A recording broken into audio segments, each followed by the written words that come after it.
Hi everyone, hi Shiva and hi my colleagues. It's my pleasure to welcome Shiva here today. He is joining us from the University of Derby, and he has been a colleague of mine for several years. I believe it's been since 2014 for the last 7 years.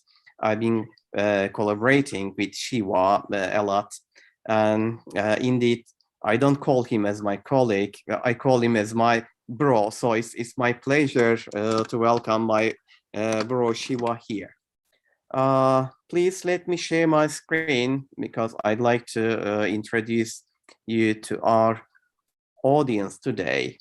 Just a second, please. I believe you see my presentation right now. Okay, then. Today, we will talk about research integrity and ethical approval. As you know, this is a course, a PhD course on academic integrity policies that we are having at Çanakkale 18 Mart University, Turkey. And we are live streaming the session on YouTube so that for others who might be interested in research integrity and ethical approval may join us.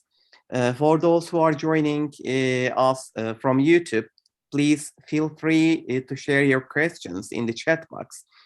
We have a moderator. One of our students, Mohammed, is moderating the YouTube session, and he will inform us about the question that you are sharing there. Okay, then, who is Dr. Shiva? He is the head of medical and forensic sciences at the University of Derby in the UK. And I've been collaborating with him for more than 7 years. When I met him the first time at Turnitin's Integrity and Plagiarism Conference in the UK. And since then, we have been involved in the establishment of European Network for Academic Integrity, and we are collaborating there. Today in this session, of course, Shiva will inform us about research integrity and ethical approval process. But related to this, we'd like to also call your attention to some other related terminologies that I'd like to introduce before his session to you. And also, I'd like to invite you to question what might be the implications of scandals.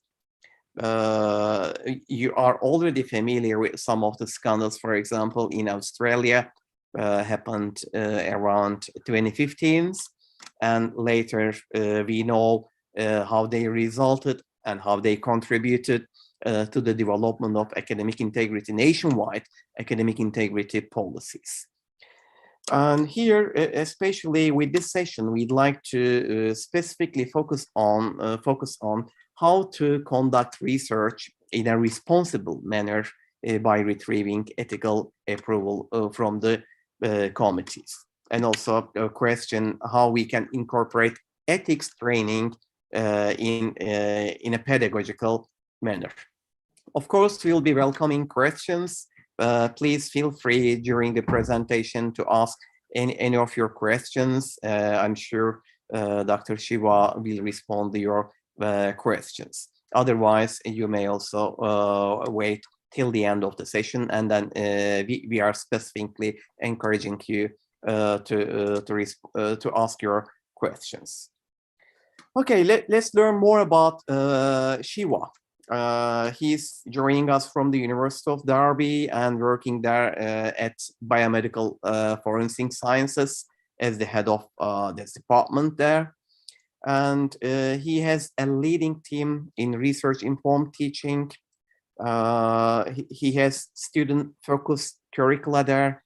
And I know he is one of the pioneers at his institution to promote academic integrity. Last week, for example, I joined a session that Dr. Shiva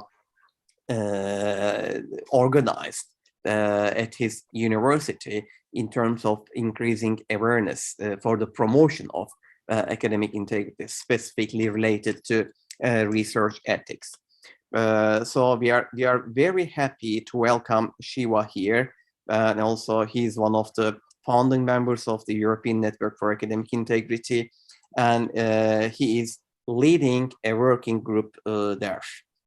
The working group, I'd like to promote the working group Shiva, if you don't mind. This is Ethical Advisor Working Group, and he has quite a lot of members in this group. The purpose of the working group is providing advice and consultancy specifically relating to research ethics. Within this purpose, he is with the contribution of the colleagues like mine. He's trying to standardize ethical norms and provide some strategic support. For those who might be interested in the facilities of the working group, I strongly recommend you to contact Shiva after the session, considering your possible contribution to the working group. Shiva, if you like, you can also contribute more to the promotion of this working group. Here, before I leave the stage to Shiva, I'd like to call your attention to some terminologies that might have some key role in today's presentation. So far, we talk about academic integrity, and we all are familiar with academic integrity. But today, we are approaching from a different perspective. This time, we call research integrity. So what is the difference between academic integrity and research integrity? This will be my first question. Of course, I'm not going to try to answer the question at this level, but I just want you to think about it. Indeed, I'll just provide some very brief information here, considering a very long quote coming from Fugger and Zimmerman. This coming from Tracy's book, Handbook of Academic Integrity. And when we read the quote, we understand that research integrity is used as an umbrella term by some countries in Europe specifically. We see that here we have a specific attention to Austria, the case of Austria. And although the research integrity came from the United States, we see that it was adopted by German and some other European languages. So here, indeed, with reference to research integrity, we are referring to academic integrity in a different manner. This time, we are narrowing the perspective and narrowing it with research practices. When we say academic integrity, we are referring to any type of educational context. However, when it comes to research integrity, this time we are limiting it with research practices. Of course, if you ask this question to someone specifically involved in research integrity, of course, they might provide a different answer to this question. Because some researchers involved in research integrity believe that research integrity is an umbrella term covering academic integrity. However, I think academic integrity is the umbrella term covering research integrity. Here, some other related terminology which may help you throughout the session today: ethics committee. We are already familiar with the facilities of ethics committee. These are the committees granting ethical approval for research, and also research integrity, as we already discussed. In IE dictionary, we consider research integrity and scientific integrity as interchangeable terminologies. Of course, we will need to refer to when we talk about academic integrity, we talk about academic misconduct, and here this time we will be referring to research misconduct as well. These are referring to the behaviors or actions that are unacceptable or improper with reference to research practices. Now, consider we learned that specifically United States or some other nations, they are dealing with, for example, Shiva is joining from UK, and for several decades, they have been involved in the promotion of academic integrity and research integrity. However, we still have research misconduct. Then the question, why does research misconduct occur? Is education useful? And how should we assess the impact of our efforts? Indeed, these were the questions originally asked by Kalitman, and today, hopefully, we will try to provide answers to these questions as well. Now, remember the scandal. Specifically, I will ask you to remind what happened in Australia in 2015 and how these scandals helped the nationwide promotion of academic integrity. So when we talk about scandals in the other nations, for example, in this code, we see that there's a reference to the Netherlands as well, in addition to Australia. And we learned that both of these nations learn a lot from their mistakes.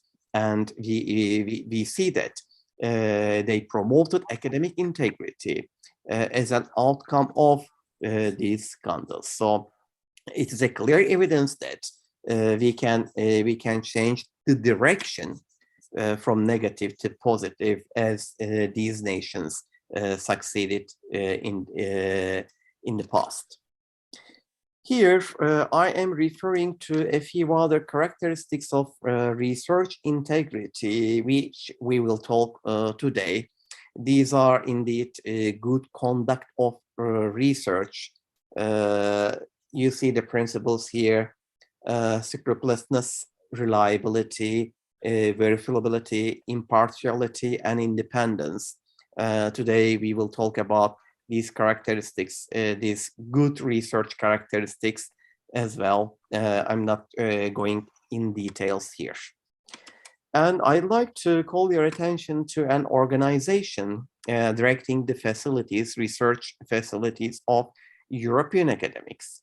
This is ALEA, the European Code of Conduct for Research Integrity, and as Turkish Academy of Sciences, we have been involved as an associate member of this organization. I suggest you to check their web pages to learn about their facilities more. I just borrowed some principles that they share openly on their web pages relating to research integrity, and they are related to principles of research integrity, good research practices, and violations of research integrity. However, I leave it to you to check their web pages to learn more about it. And our Higher Education Council of Turkish Higher Education, they are also following some guidelines relating to, of course, academic integrity. However, the guidelines that we have seem to be detective and reactive. On the other hand, unfortunately, they don't seem to be proactive or preventive for now. So what we need is from the Council of Higher Education to adopt proactive and preventive policies. And they are also collaborating with some other organizations. I'd like to call your attention also to Dergi Park, which is an organization provided by TÜBİTAK Ulakbim. This is a platform hosting journals, academic journals, and providing them opportunities as a platform for editorial workflow. It is also provided by TÜBİTAK. And considering their facilities, by 2020, they indicated that all journals using their platform should ask for ethical approval for any studies, including humans as subjects or also animals as subject. So for the last 2 years in Turkish academia, there is more awareness relating to obtaining ethical approval, Shiva. Maybe you are already familiar with this. Before I leave it to Shiva, I'd like to provide a few links to you, which might be helpful in terms of increasing your understanding of ethics training. Here, for example, you see an online learning tool for research integrity. Here is the link.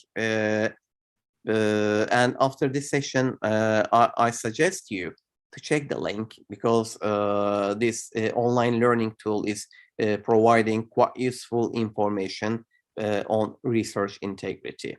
Here I also listed some other ethics training which are freely available from some universities, for example, Queen's University in Canada, Macquarie University in Australia, University of Maryland in the United States.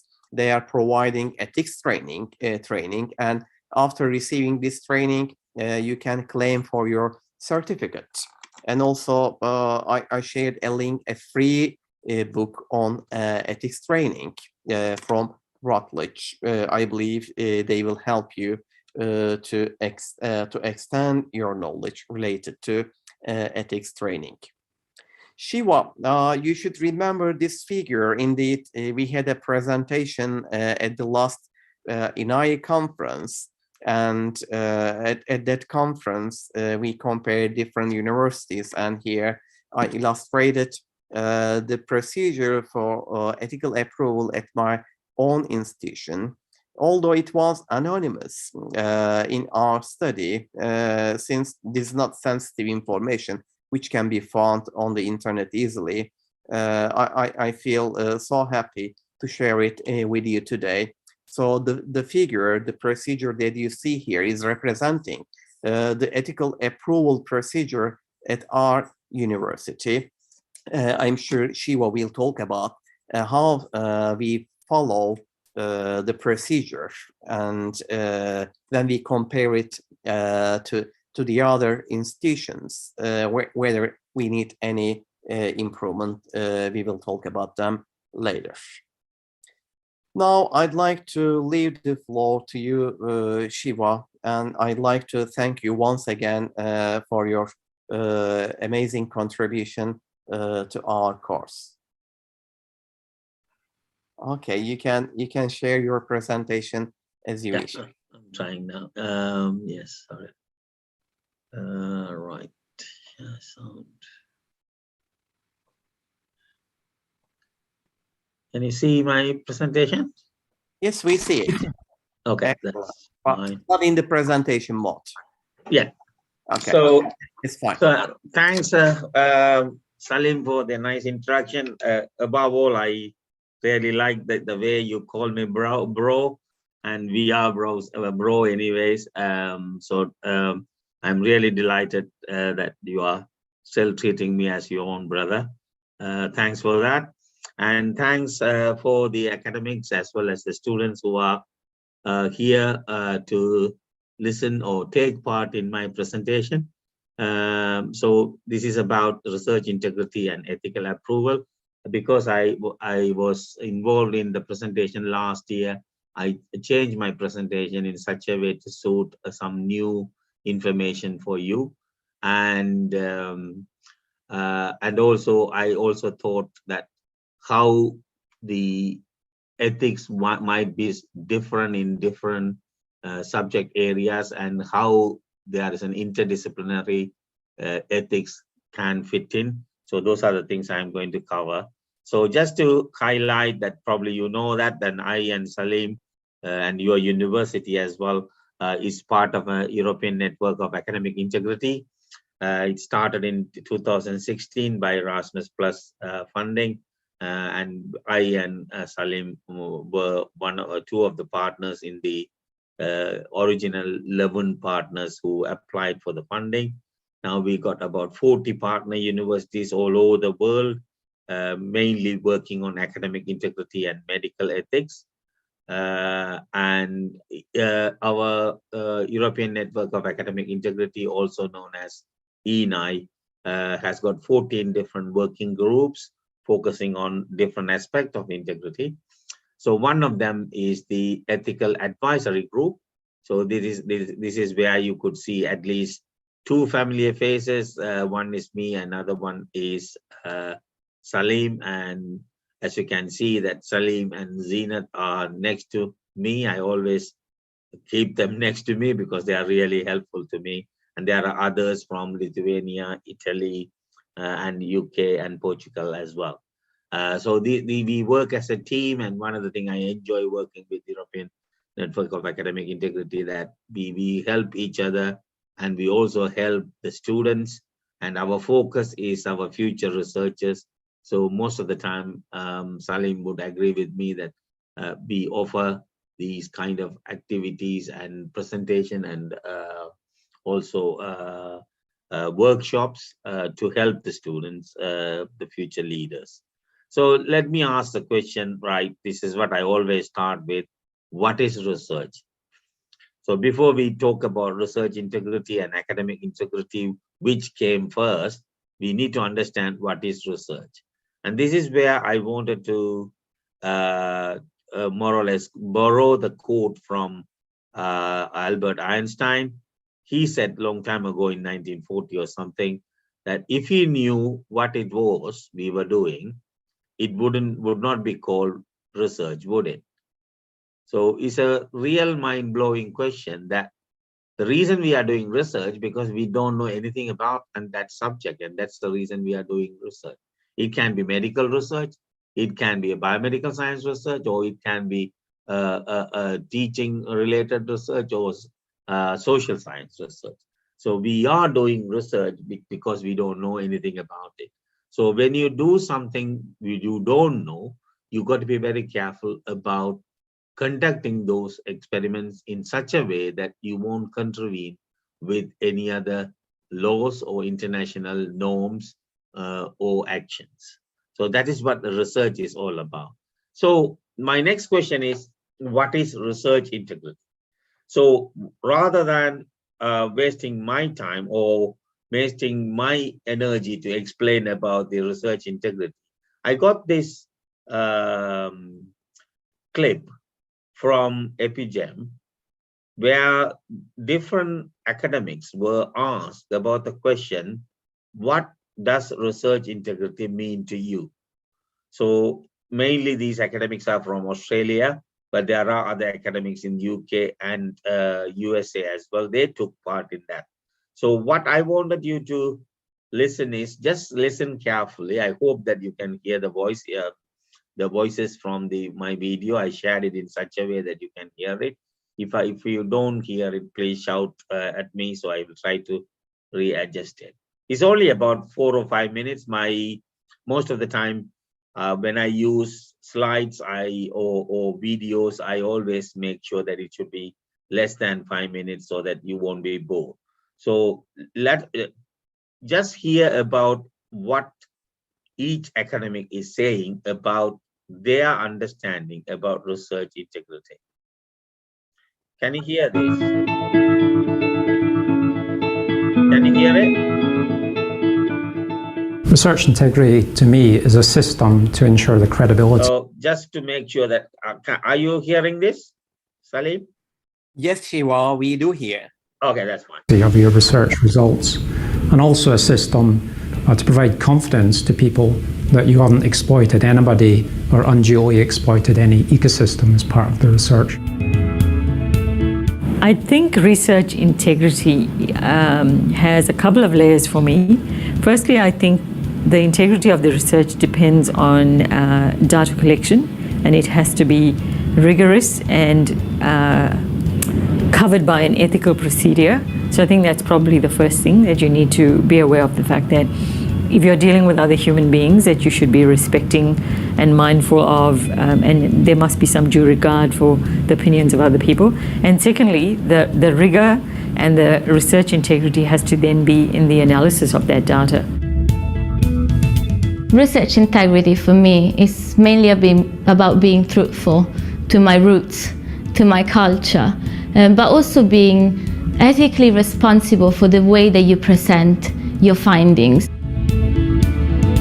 Research integrity, to me, I guess, is fundamentally about trust, and it's two different types of trust in a way. First is the trust between researchers and non-researchers in terms of ensuring that what we're doing in terms of the methods that we use, they're the most robust, they're the most appropriate, the data analysis that we use are the most appropriate, and we can have faith in those, that we're actually doing things and that the answers that we're finding make sense in the context of the questions that we're asking.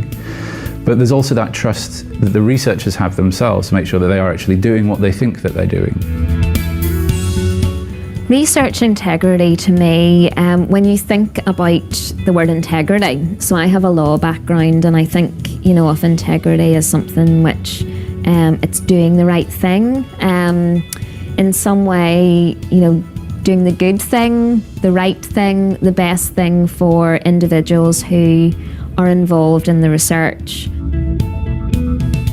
Research integrity to me means honesty and reliability. So when I'm collecting my data and reporting on it, I'm always honest in that I don't change the results or the findings. And I think reliability, especially say with qualitative data analysis, you might do coding and you need to check that other people would interpret the coding the same way, so you need to do that as part of your study. But the other thing too is when you've finished your data analysis and your findings, someone else can then go and use your data and your coding and find the same sorts of results.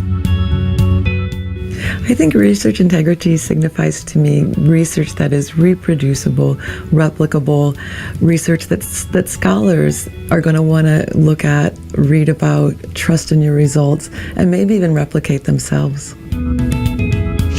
Research integrity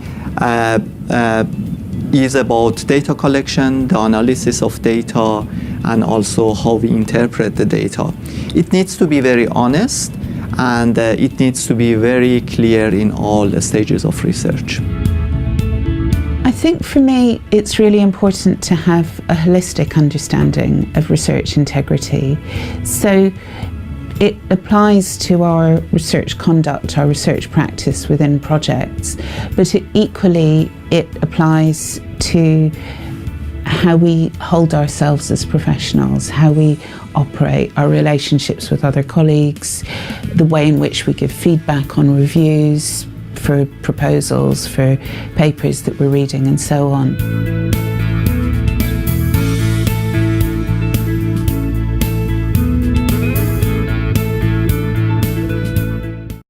So, what I wanted you to probably think about is that one of the things I realized from this clip is the fact that they are trying to give a definition of research integrity relating to their own experience or their own academic interest. But if you look very carefully, most of the time they are telling words like responsibility. So you need to be responsible for your own research, making the trust, the people whom you are working with, they need to trust you, you need to trust them, and especially the volunteers or the people who are taking part in this study or whatever the study you are making, they need to trust you. And some others are saying, especially in the social sciences, they are more worried about the rigor of the research and the reliability of the data. Some of them are linking to the data, some of them are linking to the relationship between the researcher and the people who are volunteered for the research, and some of them are linking to the researcher's own personality, like responsibility, credibility, conduct, and others are just coming up with the normal concept of ethics, like what is the best thing? You need to do only the best thing, doing the right thing. And it is depending on the behavior, being honest, truthful. So can you see that there are 3 or 4 different patterns now? Some of them are actually linking to the person. The others are linking to the society. The others are linking to the data collection.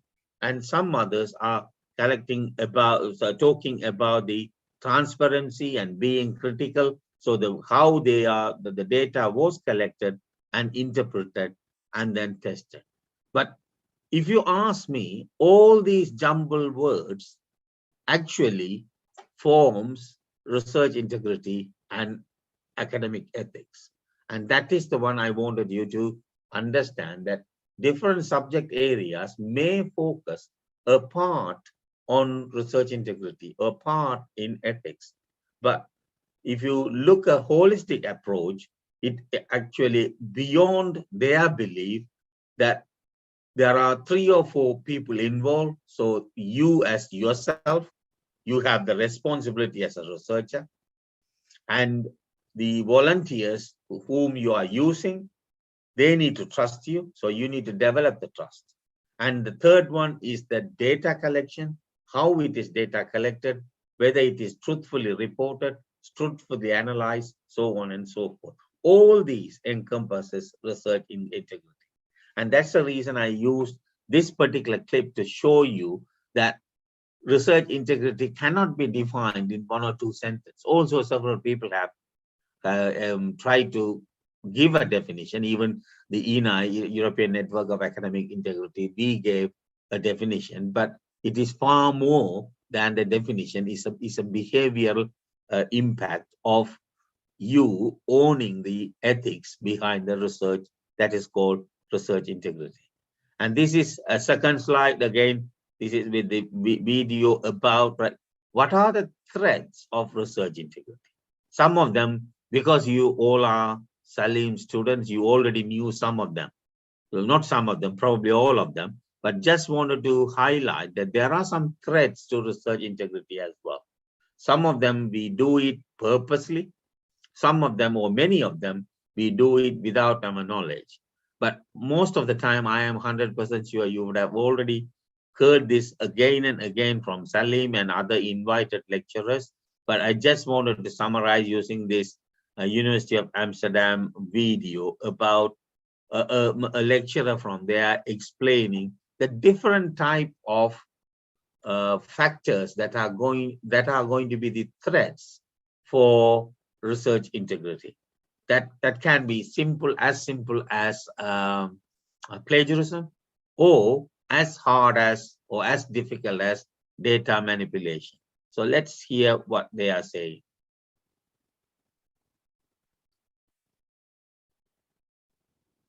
Research integrity can become compromised due to several reasons.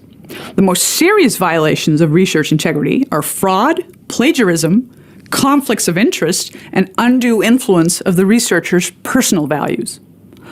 All these threats to research integrity concern an abandonment of the basic scientific principles of openness, transparency, and critical and systematic empirical testing. Fraud refers to cases where data were either fabricated or falsified to provide false support for the researcher's hypothesis. Fabrication means the data were never collected, but were made up. Falsification means existing data were illegitimately altered. When data are fabricated or falsified to support a researcher's claims, science is damaged in several ways.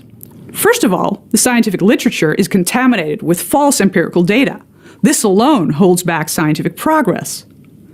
Researchers might pursue a line of research that seems promising, but is in fact baseless. Honest researchers see their projects fail to replicate promising results. They might incorrectly conclude this is due to their personal lack of research skills. The project might be abandoned without the failed replications ever coming to light. Secondly, precious funding resources that could have been spent on valid avenues of research are spent on fraudulent research and related projects that build on it, but are in fact less promising than they seem. Thirdly, once fraud is exposed, the reputation and credibility of the field, including the majority of researchers who do have integrity, is severely damaged. This can result in more difficulty to obtain funding in a general area where fraud has been exposed. This puts honest researchers who have the bad luck to be in a related field at a disadvantage. Fraud cases are invariably accompanied by reluctance or even unwillingness to share data and research information with others. Unless researchers are challenged or even required to be open and transparent, fraud can be tempting in an academic climate where publishing positive confirmatory results is held in high regard. Pre-registration of the research hypothesis and design and documentation of materials, data, and data manipulation form a good way to discourage fraud. If researchers know their procedures, data, and analyses can be checked at any time, the risk of fraud being exposed is much more evident. Unfortunately, guidelines on how to document and pre-register research proposals are not always implemented, and if they are, these guidelines vary greatly between and even within scientific fields. Let's move on to plagiarism. Plagiarism is a different violation of research integrity. Plagiarism means that a substantial scientific contribution is presented as one's own by copying original text, concepts, or data of others without referring to the original source. Besides the obvious infringement on someone else's intellectual property, plagiarism contaminates the scientific literature with redundant information. If a study is plagiarized and presented as a separate, independent study, this could create the impression that a finding is more robust than it really is. Unknowing readers might interpret the plagiarized study as a successful replication, when the two studies are, in fact, one and the same. Of course, plagiarism often takes the form of copying small elements of other people's work, not entire studies. This is still a problem because it prevents people from having access to relevant related information in the source document, because this document is not referred to. The large pressure on researchers might be to blame for a relatively new type of plagiarism called self-plagiarism. This might seem like a contradictio in terminus. How can you plagiarize yourself? Well, presenting a substantial scientific contribution that was already published elsewhere as an original contribution contaminates the literature with redundant information, and it makes it harder to gather relevant information if the original source is not referred to. Also, when the original contribution was made with the help of co-authors, self-plagiarism means that these co-authors are not credited for their original work. A conflict of interest is a violation of research integrity that is most frequent in the medical sciences. Researchers are funded, for example, by pharmaceutical companies that have a huge interest in showing, for example, a drug is effective. Whether consciously or unconsciously, researchers can be swayed to present results more favorably. This is in part because it's also in their best interest to show positive results. Conflicts of interest cannot always be avoided, but they should at least be explicitly stated in a publication, so readers can judge for themselves what the credibility of a study is. A final outright violation of research integrity is formed by undue influence of personal values. Strong convictions or personal values can blind researchers to their data and valid critiques. If researchers do not adhere to the principle of objectivity and are unwilling to accept critique or discuss plausible counterarguments based on logic and empirical evidence, then the researcher places his research outside the realm of science. Right. So here, I wanted to pause a little bit, and then I know that around 6 or 7 of you have already asked some questions. Unfortunately, I can't read the question at the moment because I'm in the presentation mode. But once I finish, I will read the question. I will answer those questions effectively. So just to give a thought about, this lady was explaining about a different type of simple but complicated procedures that might affect the research integrity, starting from simple plagiarism. So you cannot assume that, oh, this is only a plagiarism, I can correct myself, it won't affect the research integrity. It does affect research integrity. So just to summarize what the Amsterdam University of Amsterdam lecturer said, is the threats to the academic research integrity or academic integrity come from different angles. So plagiarism is one of them. That is the simplest form of that is going to affect the research integrity. Fraud is another one. And your own conduct in the research, you don't have to even publish for fraudulently publish for getting accused of not being compliant with research integrity. You, by conducting the research, you can manipulate the data. When the data is manipulated, you are almost becoming dishonest scientist or dishonest historian or dishonest teacher, so on and so forth. And these are the unethical behavior which provide a conflict of interest, and that they are actually focused or influenced by your personal values.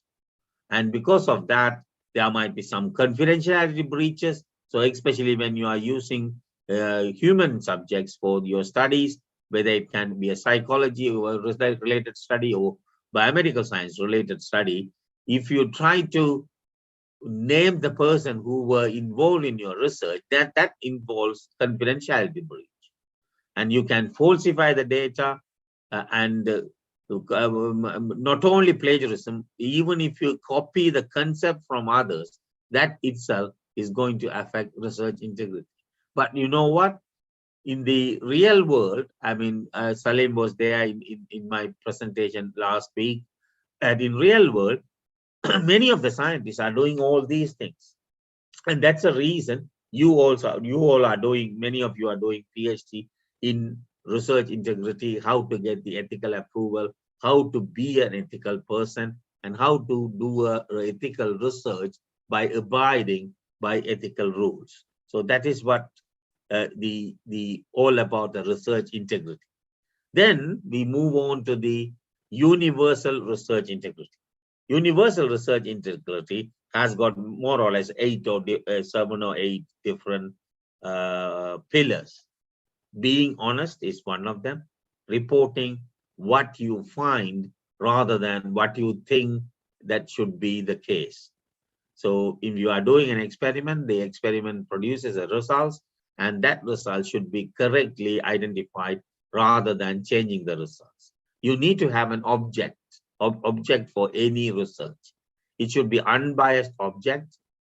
And if you're having any conflict of interest, for example, if you are doing a research in tobacco product, which is funded by tobacco company, then you need to disclose the conflict of interest, because whatever the results you have, that might be influenced by the company because it has got interest in tobacco product.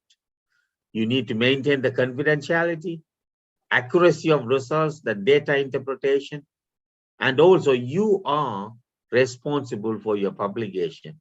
The publication should not repeated publication from somebody else, or plagiarized publication, or even we call it salami slicing. Salami slicing means that you have a massive data and you, instead of using as one publication, you use it as several different publications. And in the end, you should be accountable to whatever you have done in your research. It should be open. And intellectual property should be respected. And also your research should be monitored even before the research starts, during the research, and even after the research has completed. Nowadays, a new way of journals are expecting a new way of publication. What they are saying is it's a live publication. That means you publish your data, and then in future, if you find something contradictory to what you have found, then you got to add on that data in that publication as well. So it's all about research safety, and most importantly, the research ethics. It's a responsible research behavior is governed by ethics. Ethics is a universal term. Ethics cannot be changing from one country to other country. And many people, they actually confuse ethics with morals. Morals are things that are inbuilt in you. So that might be have influence on your upbringing, how you have been brought up by your parents, your religious influence, and so on and so forth. But ethics are not like, it's universal. Whether you do research in America or Turkey or England, the ethics, the basic principle of ethics, being honest, being objective, being confidential, producing accuracy, won't change. So that is the difference between ethics and morals. So here again, the different people have been asked. Because of the time, I'm just going to skip the video, and then if I use more videos, you will be bored as well. Here again, instead of showing the video, I'm going to show what the purpose of this video is. There are 4 or 5 different lecturers. They are talking about ethics. Can you remember that video we had when we asked for what he meant by research, responsible research or research conduct? Different people has brought in different concepts. Likewise, the psychologists, they come up with a different concept. Biomedical scientists, they come up with a different concept of ethics, because there are slightly subtle differences between different types of research area. So especially in between, there are so many differences between the psychology and the medical research. In medical research is clear cut. Confidentiality means confidentiality. And you cannot deceive people in medical research. But in psychology, you can deceive people. There's a little bit of leeway for deceiving people, provided, remember, provided that deception is not going to affect their physically or the mental abilities. So good example I can tell you is the psychologist a long time ago, they did an experiment on general public. The experiment is simple, but they were all told that when you come to this lab, it's not a lab, it's a building, there's a reception. You will wait in the reception for a while, and you got to go upstairs, about 3rd floor or 4th floor, and where your blood pressure will be taken. But the aim of the research is not that. The aim of the research is something else. I will come to that in a minute. So what they did was, when these volunteers came, they were asked to sit in the reception, but the reception has got posters about healthy living. Posters about saying that how walking will reduce your body weight, how climbing upstairs instead of taking lift is going to help you to reduce the heart attack. And they got loads of magazine about how the small exercise you do every day is going to help. So while they are waiting, they will be bored for half an hour. They will be purposely waited, and they started reading all these posters, pamphlets, and the magazine. Then they were called upstairs for the blood pressure checks. So they went up there for the upstairs for blood pressure check, and then they said, okay, your blood pressure is fine, you can go home. But actually the aim of the project is to see whether by reading those pamphlets and reading those posters, how many of them took the stairs instead of taking the elevator. So the aim of the experiment, the psychological experiment, is to see the impact on posters and advertisement on the healthy behavior. Because it has enhanced the healthy behavior, that is acceptable. However, that kind of deception is not possible in medical research. We cannot give another, for example, instead of giving blood pressure medication, you cannot give another medication and claim this is a blood pressure medication. You got to tell them. So those are the things you need to be careful, because although the ethics is universal, but there are some subtle differences between the discipline areas. So the pillars of research ethics are these. These doesn't change.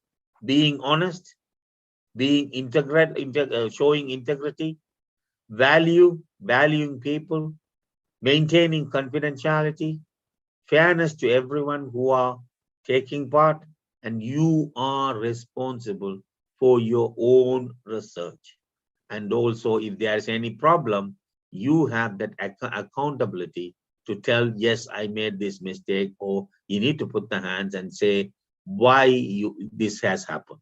So these are the main pillars of the research ethics. And research is governed by ethical principles and professional standards. So that is what we call it, responsible research conduct. Each one of us are expected to do responsible research conduct that can be divided into two. One is research ethics, that is governed by ethical principle.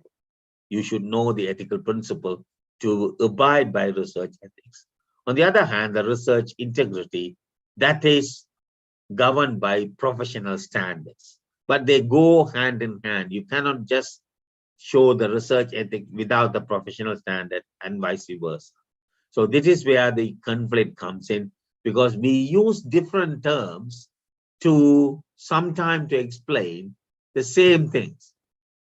In theory, the research ethics is about ethical principle, and research integrity is about professional standard. But in practice, what you are actually looking for is being honest, being producing integrity results, being valued, confidential, all those pillars. So although we might use different terms at different time points, remember the basic behind ethics and research integrity are the same. So let me ask you a question again, because I cannot hear you. You don't have to answer it, but you know the answer. So if you wanted to start a project, it can be a teaching project, it can be a PhD project, or it can be a biomedical project.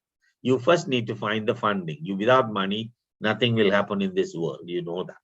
So you need the funding, then you will start developing a proposal. Then you will submit the proposal, and if it is approved, you will set up the project. And while the project is set up, it can be set up in such a way that will match the funding. So if the funding is for 3 years, you match the funding in such a way, or match the project in such a way to spend that money within 3 years. That is called managing the project. Then you carry out the project, and then you close the project. Out of all these steps, you don't have to answer this to me, but deep inside I wanted you to answer, in all these steps, which one is governed by research ethics? Whether it is funding the project, or developing the proposal, or submitting the proposal, managing the project, or closing the project. Probably many of you have got it correctly. Everything is governed by research ethics and compliance. To be honest, the ethics should govern even before you find funding. You need to think about ethics, how you are going to behave in all these each steps. And even after closing out the project, you need to think about how you are going to keep that data, how long you are going to keep the data, how safe you are going to keep the data, when you are going to destroy. Remember, these data may be obtained from some other people who have trusted you to give their names or addresses or other behaviors or medication they are using. Those things should be kept confidential. So that's the reason I repeatedly insist that the ethics governs everything we do as a researcher, as a scientist, as an educator, or as any person who are living as a human being in this world. So as I told you before, that you are in an institution. So if you take Kanakali University, then you are the researchers, and you will have your research is funded by funding agencies. It can be Erasmus Plus, or it can be Turkey's national funding agency. And then that fund goes to the institution funds your research, and you produce research results, and that will be published and peer reviewed. And sometimes if the research is funded by the government agency, then that will be regulated by regulatory agencies. And out of all these, there might be some whistleblowers as well. If your research is slightly bad, or you are purposely making up results, then there might be people who are inside or outside the university to tell or inform the government or regulatory agency or the funding body or the institution that you are going wrong. In order to tackle all these, all you got to do is make sure that you abide by the research integrity, you abide by the research ethics and ethical conduct. So you are responsible for your own research integrity. So it is just like learning to drive. No one can teach you how to drive. You need to learn how to drive. That's what I always say as a joke, that the people who pass the driving test at the first time are common to have accidents, more accidents than the people who pass second or third time, because every time they fail, they learn from their mistakes. So you need to learn. But what we are trying to do is we are using other people's example to show you that these are the mistakes they have done and how you are going to learn from them. So that is where we come in as an European network of academic integrity, or people like me and Salim, who are committed our life to upheld research integrity. So, I mean, I don't know what the different types of committees, research ethics committees are, but normally some institutions, they will have only one ethics committee, which is called Institutional Ethics Committee. In other universities, they have faculty or departmental ethics committee. So each faculty will have one ethics committee. Or in some other university, they have program, every subject level, they have got ethics committee. Each one of them has got their advantage as well as disadvantages.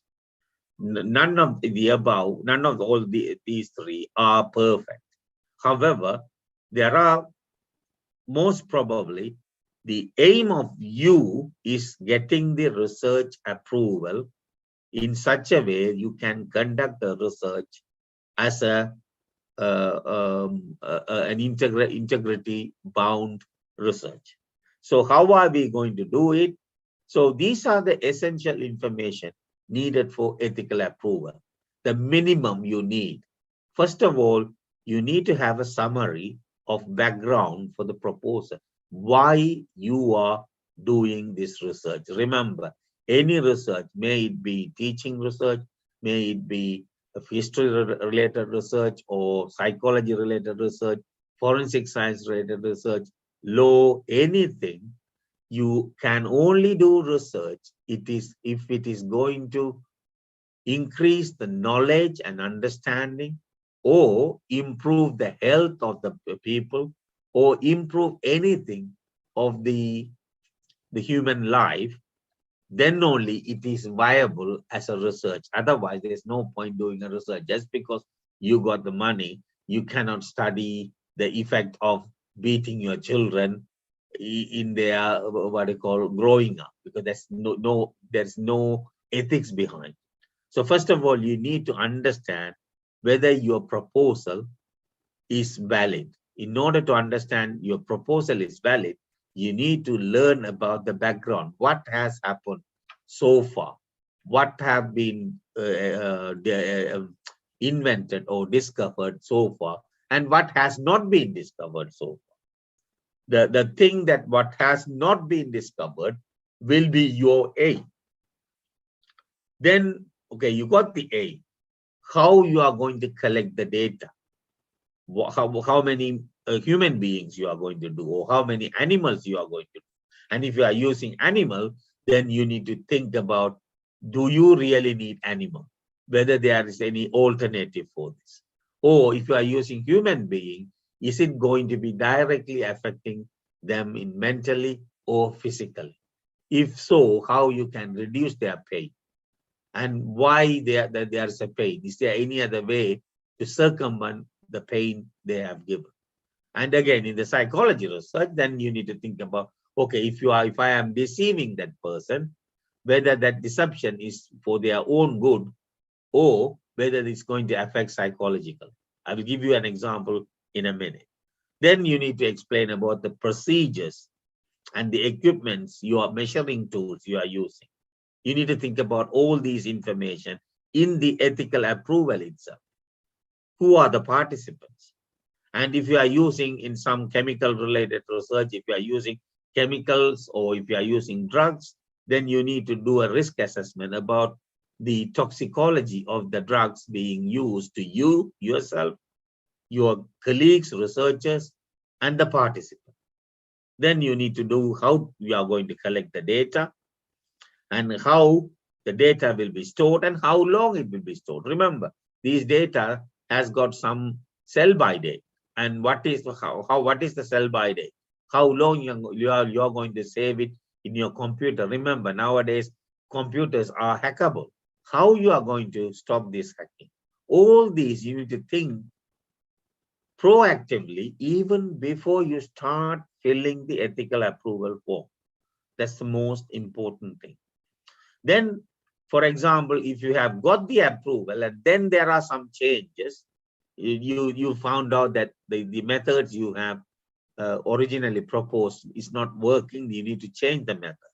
Then you need to explain about what are the changes you made. And if you are changing a method, then you need to show whether it is a risk to anybody or it's not. And you got to actually show them there's no risk, although we are changing the research methods, there's no risk to anybody or any human being or any harm. And if the changes are massive, you need to apply for a new application. So that's what we call it, minor modification and the major modification. If the research has minor modification, you can just report this, and this have been changed. If the research has been major modification, then you got to reapply. You got to stop the research and you got to reapply as well. And when you are going to complete, and you got to tell them that this project has been completed. You can't say I completed, so I'm fine, because there's no research ethics involved. Even after completion, you need to be bound by the ethical procedures. Any adverse effect during the procedure, if you have any illnesses to the such subjects, or is there any kind of mental agony to the animals used or anyone, you need to inform that as well.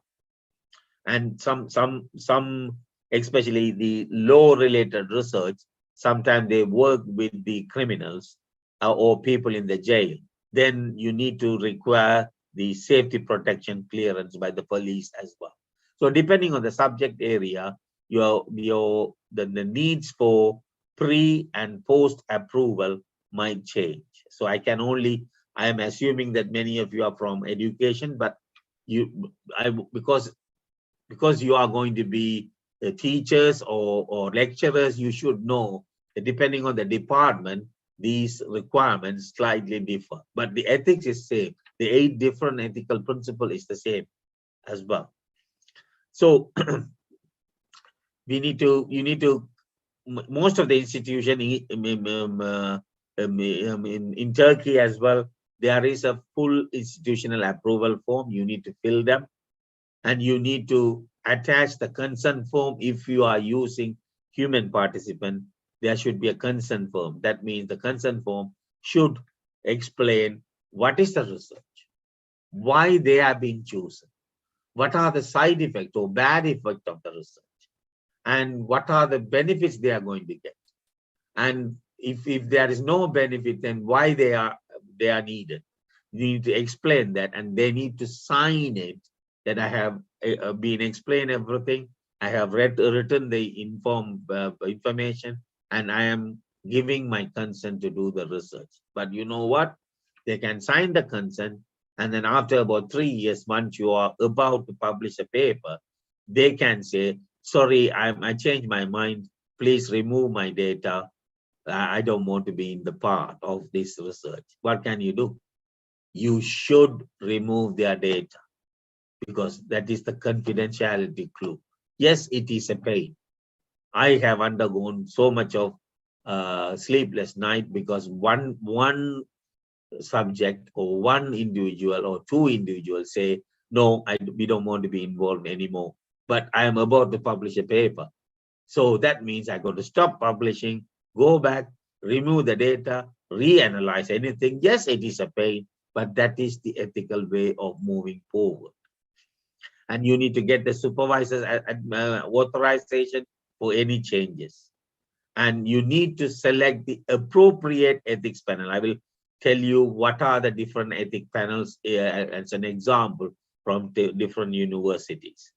And ethical, and if the ethical clearance involves several universities, a good example is there are 2 or 3 projects where all 40 universities are involved, and that all for the ethical approval from all 40 different universities should be obtained before even you think about starting the project.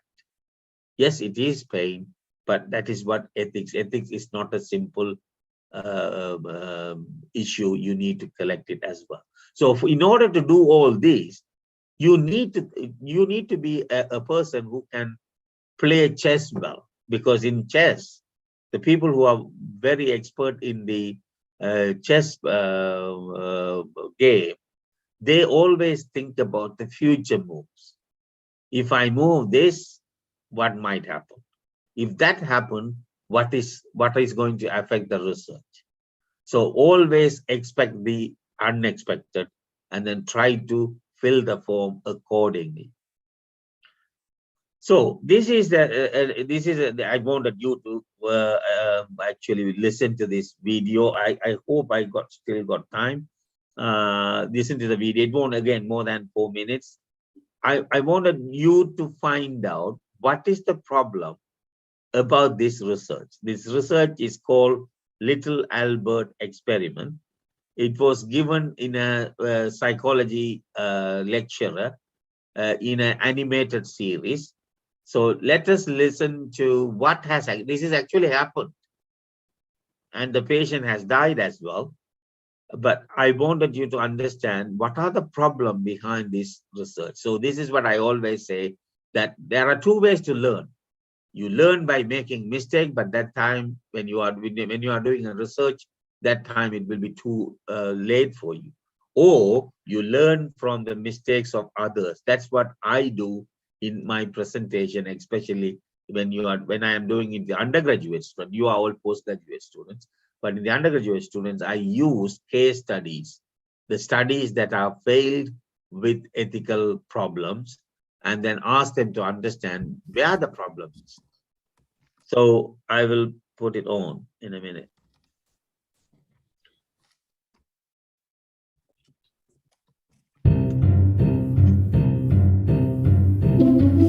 Welcome to Psychology is Nuts. You know, back in 1919, which was the early days of psychology still, Sigmund Freud had only stopped prescribing cocaine to his patients a couple decades before.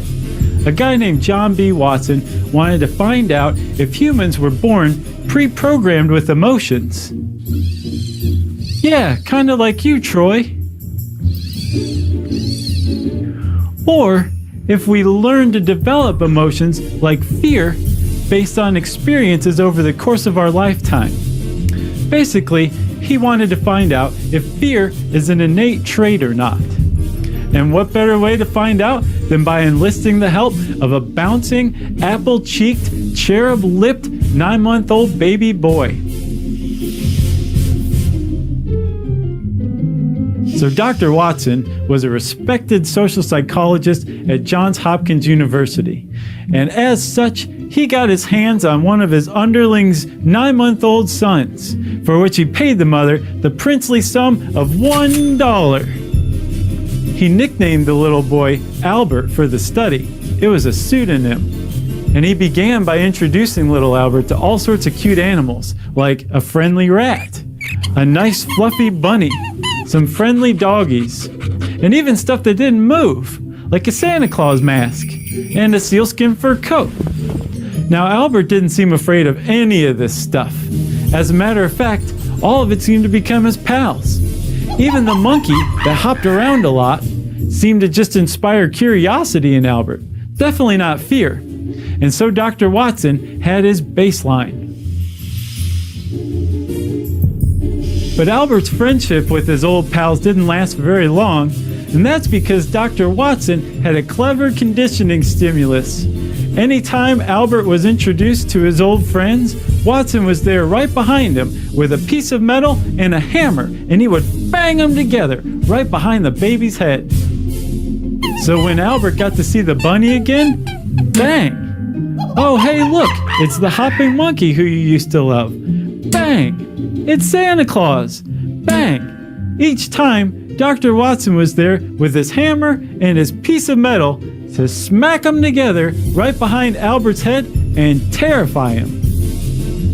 By the time the third phase of the experiment rolled around, little baby Albert didn't need a hammer to scare him. Anytime his friends were brought out, he would start to cry and try to crawl away in fear.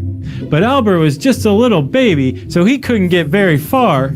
Anytime he did try to crawl off, Dr. Watson or his graduate student assistant would pull him back into place and push his old pals closer to him. Poor baby Albert.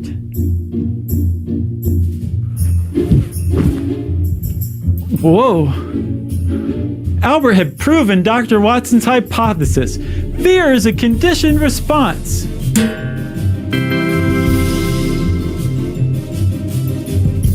Dr. Watson never got around to desensitizing baby Albert. Instead, he ran off with his graduate assistant. And he burned all his notes in 1958. And he died without ever publicly naming baby Albert, because remember, baby Albert was a pseudonym. So for a lot of years, as psychologists got more ethics, they worried that there was some little old man out there who was terrified of bunnies and monkeys and Santa Claus and didn't know why. In 2010, though, a group of researchers found who they think baby Albert was. His name was Douglas Merritt, and he died tragically at age 6 of acquired hydrocephaly. And the worst part is, he was probably still scared of monkeys and bunnies and Santa Claus. And there you have it, another chapter in our book on the annals of psychology's wackiest experiments. Thanks for stopping by.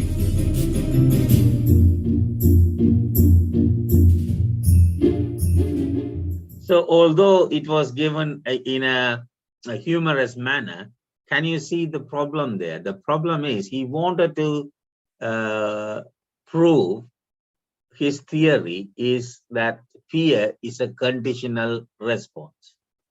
All he wanted to do is he wanted to prove fear is a conditional response.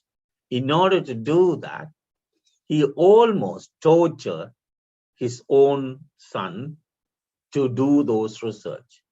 So although it is psychology, this kind of deceptive kind of activity is completely banned. If he has carried out this experiment, or if any one of us try to carry out this experiment, in this age, they will be, punished by the law and they will be in prison. So remember that just because we have the authority to do a research, just because we are researchers, we cannot carry out research in a haphazard manner. So remember that as well. So again, learning from the mistake, the aim of your research should be meaningful. If the research is not meaningful, there's no point applying for ethics, it will be rejected. It should be carried out with a purpose, and it should be beneficial to the mankind. Remember, it should be always beneficial. Either it increases, enhances knowledge, or produces a new medication, or produces a new way of travel, or anything. Should not harm the participant, researchers, or general public, and should abide by the internationally accepted ethical code. Remember that as well. So just to summarize before we go to the next section about how to obtain the research ethics, it won't take much of your time. It's only about another 5 or 6 slides, but there are a lot in it. I'm going to give an example.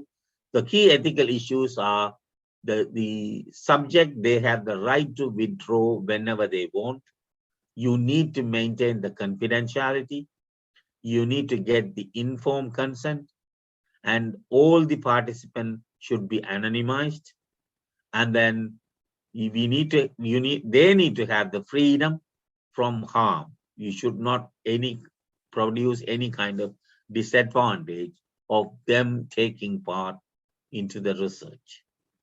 So this is the other problem I wanted to highlight a little bit. Those days, if you are doing, I'm a biomedical science researcher, I only do research in biomedical science. So I don't have to worry about the slight changes in the ethics in the different subject area. So if you take a STEM sphere, actually, Udin and Udin et al. In 2021, they have published this. I'm just borrowing their data. Can you see the interconnectivity, or I call it multidisciplinarity, between the science, technology, engineering, and mathematics subject area? So if you are doing medical and health science, that has got a multidisciplinary aspect or connectivity to biological science. Biological science has got connectivity to environmental science. Technology has got connectivity to the engineering. And also technology has a little bit connectivity to biological science. Look how complex this web is. So even within the STEM science, we cannot, when we were students, we always say, I am a biochemist, I only do biochemistry research. But nowadays, you need to collaborate with others to do the research. And that is where the interdisciplinary approach of ethics comes in. And this is another example from the non-STEM subject. So people with humanities, they have got direct collaborative partnership with law and legal studies. They can collaborate with language. They can collaborate with archaeology and history. They can even collaborate with philosophy and religion. There are interconnectivity. And because of the interconnectivity, even between the STEM subject on your left and the non-STEM subject on your right, there are connectivity.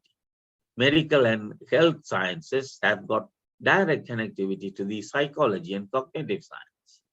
And they also have some connectivity to the humanities. So because of this connectivity, you cannot simply say that, okay, I am a medical researcher. These are the principles I wanted to know. I don't want to worry about the deception because we don't deceive anyone. But sometimes you might collaborate with a psychology person, or sometimes you might collaborate with the person with education. Can you see that even the medical and health science has got, if you look carefully, there's connection between education and medical science. My background is medical science, but what I am doing now is actually collaborating with people in education.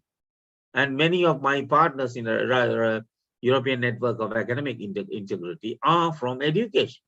Salim is from education, so on and so forth. So remember that as well. So you need to have a proactive training in ethics.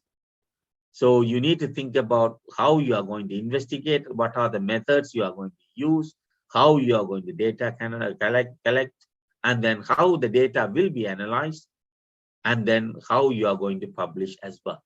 And this is only related to medical research, so I will just skip through that. So if you are using, first of all, it should be honesty. If you are using animal and humans, then you've got to be worry about the protection of the human subject and care for the animal subject. They are living creatures.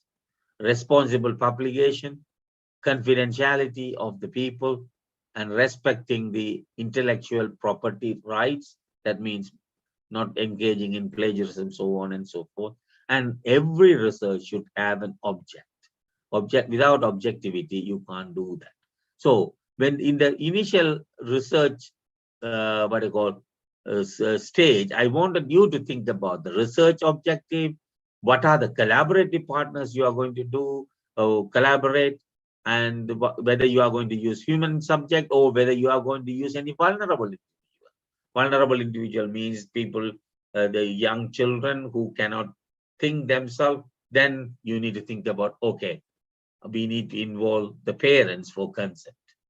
And old age people who are suffering from dementia, again, it will be very, very difficult to get the ethical approval to use them to study anything. But you can with the proper protection for those people by the protection agency. Data collection, you got to think all these at the initial stage. Don't wait until your thesis writing stage to think about this. Even before you start your project, think about that as well. And you also need to think about the future research as well.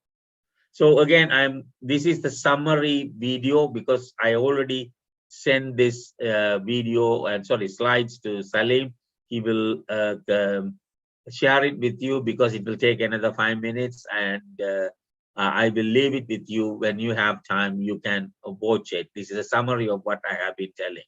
Before I move on to the next one, is how you are going to take decision, ethical decision. You should take rational decision. It should be proactive thinking.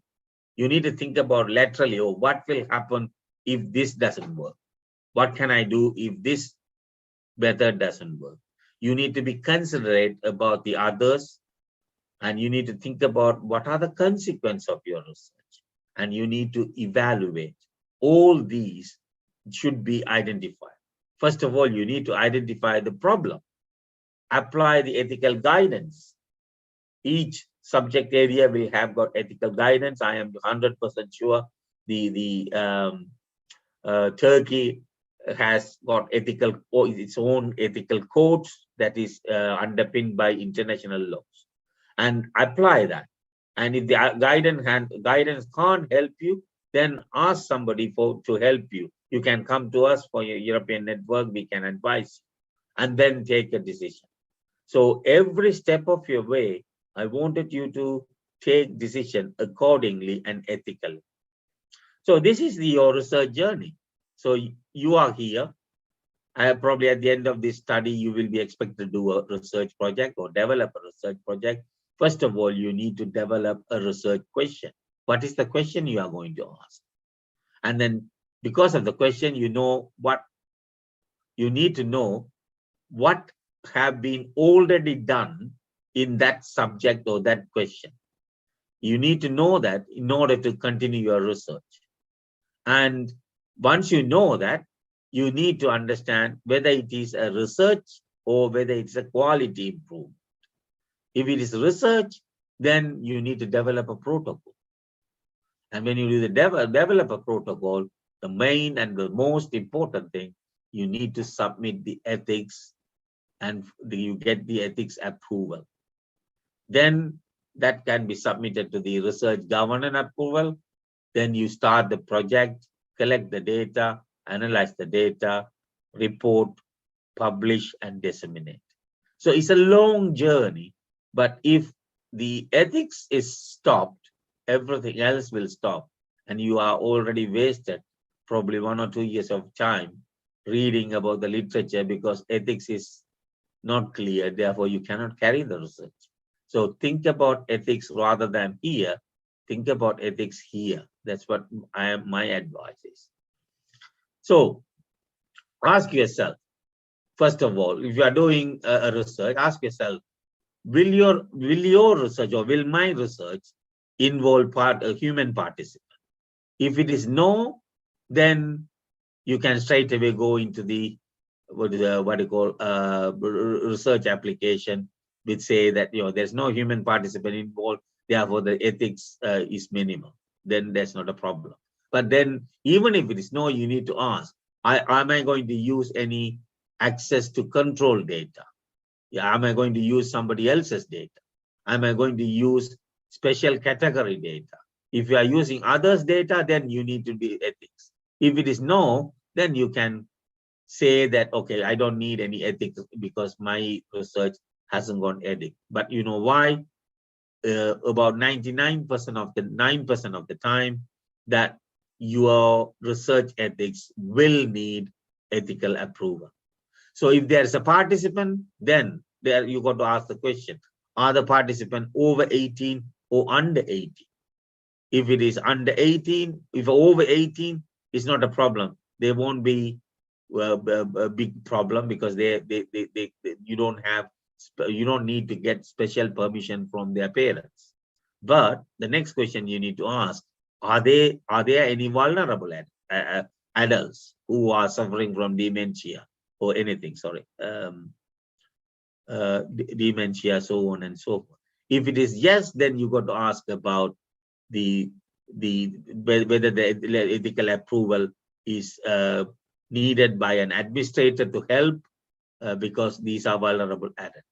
If the over 18s, if the researchers are under 18, then you got to ask about, you got to go for the enhanced ethical approval form where you need to involve their parents to get consent as well. So can you see, this is a complete, I call it flow diagram, but even a complete flow diagram, there are questions you need to ask. So I'm giving you some example of the questions you can ask. This is actually from one university, which I worked a long time ago, but different university has got different procedures. So my advice is, first of all, if you're studying in Kanakali University, when they start, Salim has shown you a flow chart about Kanakali University. Use that flow chart to decide about your ethical decision making as well. And this is another example from my current university, because it's a medical related research. They will say, yeah, first question, does your study involve patients or human participant? If it is yes, then you need to put the detail of the study, and then you need to go through the human ethics group. Again, this is a good example of different university has got different ethical approval committees. So in our university, you have got human research ethical committee and non-invasive research committee. So if you are using psychological analysis without injecting something or getting blood, then you can straight away go into the non-invasive group. If you are using some invasive group activity or using animal, then it will go to the human biology research committee. And if you are using, in both cases, if you are using chemical, then you need to think about the chemical analysis, risk assessment, and then if you are using people, consent form, participant information sheet. But if you're only using questionnaire, even the questionnaire needs consent form, because the questionnaire should not harm the people who are going to read or answer it as well. So each university has got different way of making sure that your research is ethically sound, because after all, our research and our life is bound by the ethical behavior, and that is the most important thing as well. So just to conclude, remember that ethics governs everything we do. We need to consider the benefits versus harm, and we need to effectively design the project. In order to effectively design the project, you need to make sure that the research should be focusing on helping reduce suffering. The research should be fair, and it should be respect equally. And the most of the research are through collaboration and mutual respect. That means you as a researcher, your co-investigator or collaborator plus the participant, the animals and everything should be respected properly in such a way that no harm is done. And also, when you get the data, it should be truthfully reported, right? Thinking about how best to distribute the benefits and burdens of the research. So you need to consider all these in order to do the ethical approval. So I think with this, I will stop my presentation and I will stop my sharing as well, so that I can answer your questions. I know that it is too much for you because I carried on, but I thought, you know, you should know everything in about the ethics and how to do that. Oh, thanks, Salim. I think you've been wonderful giving all these links to understand the ethics. So ethics is not as complicated as you think, or not as complicated as I sounded, but it's a question of going through the steps, thinking in a correct way, and then abiding by the ethical principle. The principle, the common principles are common for anywhere you go, whether it is Turkey or whether it is UK. And the honesty and reliability and the 7 pillars of the ethics doesn't change whether it is different subject. But there are some subtle differences between the subject area, especially if you are doing psychological research. You are allowed to do some flexibility in the ethics, but that won't be true for medical research. And if you are using education, then education is a slightly different sort of ethics. However, the basic principle of truthfulness, reporting correctly, doing the data, confidentiality, they all remain the same.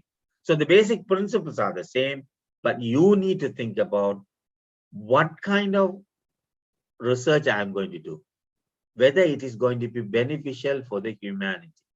Do not do any research if it is not beneficial for the humanity.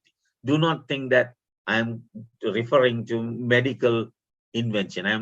Anything. If you are doing a research in how to develop a new teaching for, say, primary students, that is going to help their knowledge or their understanding. So that is beneficial. If you are doing a research in how to analyze a different form of data, then that is a new analysis. I think Salim has developed about the, Salim's former PhD student has developed how to use an online session to, just by filling the form, you can make an ethical approval. That itself is new, make things easier for you, and therefore is beneficial. But the experiments like, you know, the Watson, Dr. Watson's experiment about terrifying the students to prove that fear is a conditional response is not necessary. There's no need. So if you think about your ethics properly, then you can see that, okay, there's no need for this. So let me think about some other research. So that's the reason I am asking you to think about the ethics long before you start the research. Don't start the research, do the background research, and then see, try to fill the ethical form, then see, oh no, this is not beneficial, therefore I can't do that. So that's the reason you need to have a collaborative partnership with your supervisors, collaborative partners with the other academics, and collaborative partnership among yourself. You are peers. Each one of you are going to do research, and you ask each other, help each other, and we are here to help you. I mean, I can promise you that just for the sake of Salim, I can do anything you won't ask me to do, because we are we are just like a family. So again, I am happy to help you, and then European Network of Academic Integrity is committed to helping especially young researchers who are coming up in their life. I'm going to stop now. And if you have any questions, you can either ask me or put it there. I can read it now and then answer it. Oh, thank you, Shiva. It's been an amazing session, and it's always good to listen to you. I still learn a lot when I listen to your presentation each time. It is one of the good things that I like about the European Network for Academic Integrity. We are joining hands as academics from different disciplines. So it is good to see what we mean by ethical approval, how to get ethical approval from the perspective of an academics involved in medical sciences. Because as medical sciences, we consider you as the pioneers, and you started to worry about ethical issues, and we are, as the other disciplines, we are following you. So it's quite important to learn about ethical principles relating to research ethics from an expert like you. Thanks a lot for all your contribution. And shortly, as we see that there are 8 principles that we need to adhere when we are conducting our research. As long as we follow these 8 principles, we seem to be in the safe zone. Otherwise, if we have any suspicions relating to these 8 principles, probably we will be facing with some issues.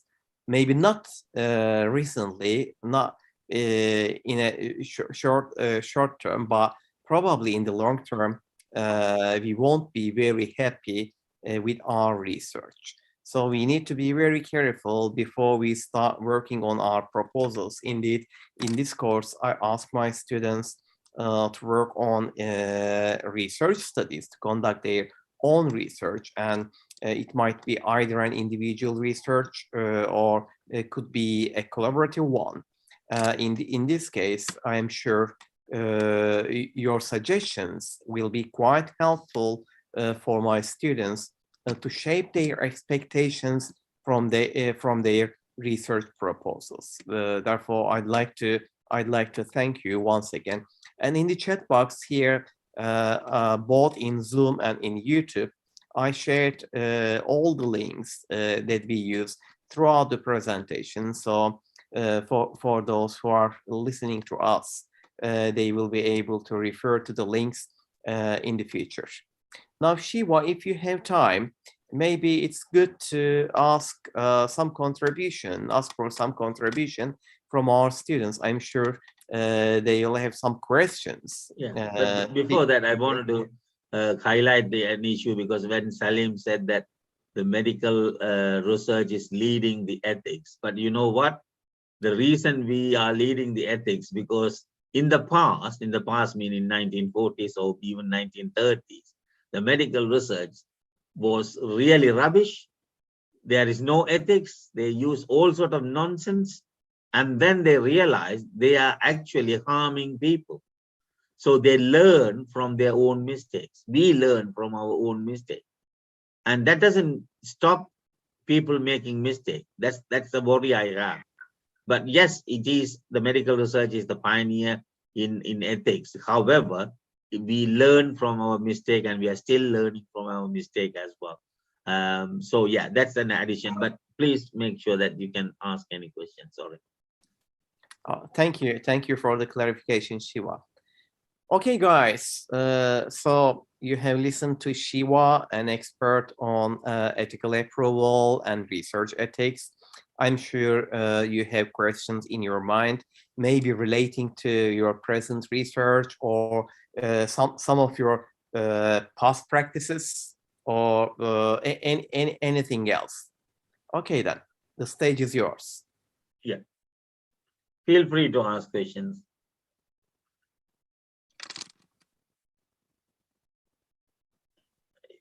Actually, my question will be about the keeping the data safe, and the question will be like, how long should we keep the data?